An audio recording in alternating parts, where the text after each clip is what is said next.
Destruïu, sigueu creadors. Això proposava el 1918 el pintor Alexander Rodchenko. Però per aconseguir això es va haver de redefinir l'art i separar-lo de la tradició.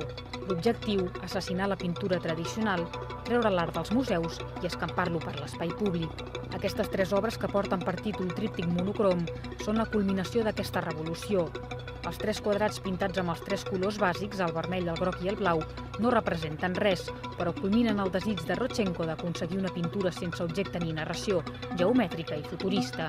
La figura de Rodchenko és enormement interessant, però alhora força desconeguda.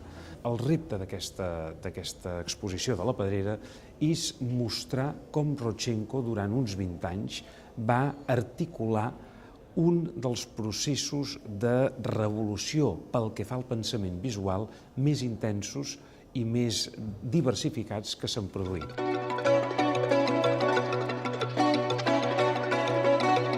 Rodchenko es converteix en el gran protagonista de l'últim moviment de l'avantguarda russa, el constructivisme. El constructivisme es caracteritza justament per plantejar-se com una mena de simbiosi entre art i indústria. I és aquí on Rodchenko es transmuta en dissenyador i artista total.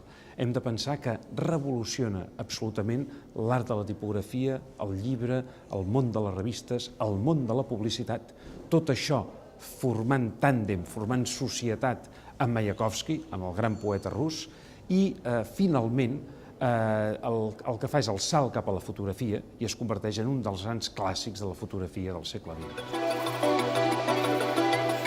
Rodchenko és un exemple de modernitat, investigació i experimentació en totes les disciplines que va tocar.